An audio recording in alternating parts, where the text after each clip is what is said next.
वसीम साहब का स्वागत करते हैं। वसीम साहब, हफ्ते की शुरुआत बहुत शानदार हुई है। आपके सामने 206 अंक ऊपर 14,714 पर निफ्टी ट्रेड करता हुआ दिख रहा है। कोई शानदार स्टॉक कॉल शेयर कीजिए और बाजार को एनालाइज कीजिए। गुड मॉर्निंग शैलेंद्र जी, आपको भी और वीरेंद्र को भी। तो देखिए, लास्ट वीक को पीछे डालना पड़ेगा और अब आगे का देखना है। और आपको क्या कहा था, 5 अप्रैल से बाजार एक ही तरफ चलेगा। तो मैं यहाँ थोड़ा सा अपने I stick my neck out. मुझे लगता है कि मई के महीने में we will revisit and maybe take out the old highs of Nifty. There is no cause of despairment. In fact, the Dow is hitting all-time highs. Growth is back and momentum is temporarily suspended because of this rise in second wave. As we get more vaccinated, I think by the end of this second week of April, you should start to see a decline in COVID second wave. And this time there is, people have reacted positively. Buy the dips is a strategy. Stay the course is the case for people who are invested, because again these dips are very, very shallow and they are painful, but they will give you lot of return as we go to new highs in the month of May. अब आपके लिए मैं fix दूं, उससे पहले मैं एक राय भी दे दूं कि बैंक्स में जो लोगों ने एक अटकली निकाली कि इंटरेस्ट ऑन इंटरेस्ट में बैंक्स में have to take it on them. पहली बात तो बैंक्स को तो पता ही नहीं था कि इंटरेस्ट भी मिलेगा, तो it's a huge relief for banks और उन्होंने प्रोविजनिंग ऑलरेडी की है। तो यहाँ सबसे बड़ा दिग्गज बैंक में as a disclosure ICICI bank में बोलता हूँ, आंखें बंद करके निवेश कीजिए। और पीएसयूज में कैन बैंक और बैंक ऑफ बड़ौदा, ये दोनों आउट परफॉर्म करेंगे। उसके अलावा शैलेंद्र जी, वीकेंड पे न्यूज आई कि गोदरेज ने अपना नया लॉन्च किया है हाउसिंग इन नोएडा। पहले ही दिन में 275 फ्लैट बिक गए 500 करोड़ के, एक ही दिन में। तो आप सोच सकते हो रियल एस्टेट में कितनी है। और मैं कोई दो राय नहीं कहता कि गोदरेज इस साल में आपको 1800 से 2000 का भाव दिखाएगा गोदरेज प्रॉपर्टी। तो ये मेरे कुछ पिक्स हैं जो लॉन्ग टर्म है, बने रहिए।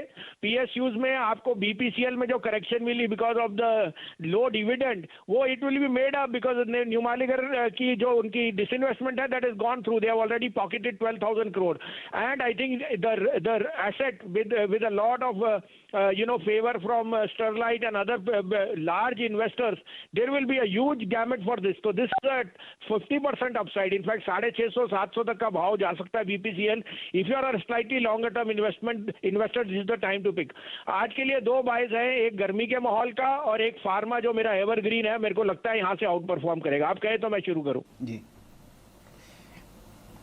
जी वसीम साहब, दिल्ली में टेम्परेचर्स बढ़ते हुए दिख रहे हैं, 40 के पार निकल चुके हैं, बाजार गर्म है और एक गर्मी की पिक और एक फार्मा की पिक आपकी तरफ से प्रस्तुत होगी, फरमाइए। तो गर्मी में sir Voltas will be out perform. आप देख रहे हो एसीज में वापस वही जुगांग है। Power supply is extremely good. तो आई थिंक एसीज में और जो इलेक्ट्रिकल कंज्यूमर ड्यूरेबल इलेक्ट्रिकल है उसमें सबसे टॉप नंबर मेरे को वोल्टास लगता है। 95 to 97 में लीजिए। 982 का स्टॉप लॉस है, 1045 का टारगेट।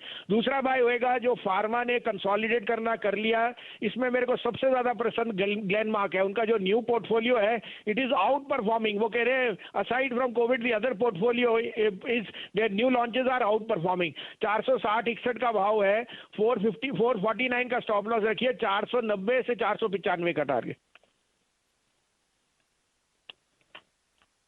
तो ग्लेनमार्क में करीब करीब 495 तक का टारगेट है, 448 का स्टॉप लॉस लगा के चलिए। फार्मा में ही कुछ और ट्रेड्स को पिक करते हैं। मेन वाले डायरेक्टर साहब, आज का जो हमारा पहला ऑप्शन ट्रेड था और जिस पे कविता जी ने अपनी हामी भी भरी थी, एचयूएल की वो कॉल लेके आइए जरा। एचयूएल की 2400 की कॉल 41 रुपए की स्क्रीन पे हम लोगों ने पिक की थी, वो हो गई है अब 60 रुपए की, यानी करीब करीब 50% का स्विंग वहां से दे चुकी है। एक ऐसा ही ऑप्शन ट्रेड लेके आइए। राजेश जी, एक कैलकुलेटेड रिस्क में ले रहा हूं और जरा प्लीज अपना व्यू दिखाइएगा, दीजिएगा इस पे। फार्मा का आज दिन है, लुक एट ग्रैन्युअल्स 310 पे पिछले 2 कैंडल्स के लो को रिस्पेक्ट करता हुआ और ये शुक्रवार के हाई को क्रॉस करने की तैयारी कर रहा है। इसकी क्या एट द मनी या slightly out of money call 1 second Granules है 307 पे 320 की कॉल लेके आइए। राजेश जी, अगर फार्मा में आज मूव है और हमें एक पुल बैक ट्रेड खेलना है तो इसकी 320 की कॉल पर आपकी अप्रोच क्या होगी? और ये पुल बैक अगर 326 यानी 200 डे एक्सपोनेंशियल विंग एवरेज तक भी रह गया, जो कि आता है करीब 330 के जोन में, तो इसका टारगेट क्या होगा? आपकी अप्रोच इस ट्रेड पे प्लीज 320 की कॉल स्क्रीन पर रखिएगा। वीरेन, आपने बढ़िया पिक लिया है क्योंकि मैंने ग्रैन्यूल्स को देखा तब इसमें मूवमेंट नहीं था। लेकिन अगर आप इसको वीकली चार्ट यानी इनफैक्ट आर्ली चार्ट पे देखते हो तो आपको ये क्लैरिटी मिलती है कि इसने 300-305 में शॉर्ट्स जो है उसको कवर करना शुरू किया है और इसका जो पहला पड़ाव होगा वही 322 का है। 322 के बाद चलेगा तो ये 330 तक जाएगा। तो कहीं ना कहीं लगता है कि ये clear cut by, stop loss 305 के नीचे होगा। तो 320 का कॉल ऑप्शन जो करीबन 12 रुपए के आसपास ट्रेड हो रहा है, इसे बाय करें। 8 का स्टॉप लॉस होगा। कम से कम मुझे लगता है वीरेन एक इंट्राडे प्लेयर भी रहेगा, तो ये 20 से 25 की रेंज लेके काम करे। काउंटर हाई बीटा है, आपको प्रॉफिट टेकिंग भी इसी रेंज में करनी है।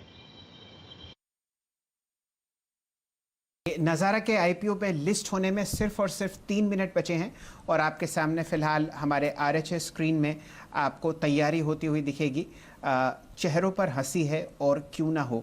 1101 रुपये में जो शेयर बेचा गया, जिसमें 175 गुना ओवर सब्सक्रिप्शन आपने देखा, वो आपको लगभग 2000 रुपये के आसपास सिर्फ लिस्ट होता हुआ दिखेगा। यहाँ पर क्या तेज़ी आएगी ये आपको आईपीओ के बाद पता चलेगा। लेकिन जुड़ते हैं चंदन तपड़िया साहब से। आपके सामने स्क्रीन पर जैसे ही नज़ारा की लिस्टिंग होगी वो आपको आती हुई दिखेगी। टिकर पर तो चल ही रहा है। चंदन जी, आपके लिए मैं प्रस्तुत करूँगा इंजीनियर्स इंडिया लिमिटेड। बहुत ही बढ़िया स्विंग ट्रेड आपके सामने बनता हुआ दिखेगा। आप इस पर रणनीति सेट करें। प्राइस आपके सामने है मात्र 74 रुपये 55 पैसे। रणनीति इंजीनियर्स इंडिया पर। देखिए, इंजीनियर्स इंडिया रिसेंटली ऊपर के लेवल से काफी डिक्लाइन हुआ और अब एक मल्टीपल सपोर्ट से टर्न हो रहा है। और पिछले लगभग हम इसमें 15-20 वीक से देखें तो काउंटर 70-75 के जोन को टर्न सपोर्ट बना के टर्न होता है। इवन कुछ दिन पहले भी 72-75 का लो बनाया, कल 73-50 का लो बनाया। तो मल्टीपल सपोर्ट से काउंटर पिक हो रहा है और बाजार भी सपोर्ट दे रहा है। तो अच्छा खासा रिस्क रिवॉर्ड रेशियो से काउंटर में अपमूव बनना चाहिए। 73 का स्टॉप लॉस इसमें सफिशिएंट है और इस स्टॉप लॉस से लगभग 82 रुपीज तक का मूवमेंट बनना चाहिए, जो मौजूदा लेवल से 9 से 10% की रैली है। आपके सामने बहुत ही अच्छी तरीके से बताते हुए दिख रहे हैं चंदन तपड़िया साहब।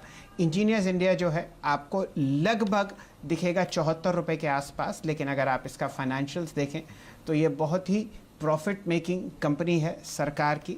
मात्र 4300 करोड़ की मार्केट कैपिटलाइजेशन के आसपास आपको मिलेगी, जो कि 7% डिविडेंड यील्ड भी देती हुई दिखेगी। वीरेंद्र जी, आपकी रणनीति अगर इंजीनियर्स इंडिया पर हो, चार्ट देख के प्राइस अब 76। जी हाँ, इंजीनियर्स इंडिया। शैल जी, मैं देख ही रहा था मेरे कैश के स्टॉक्स की, अगर आप देखें समरी में ये स्टॉक जो है वो डे हाई की ट्रैजेक्टरी में आके खड़ा हो गया है।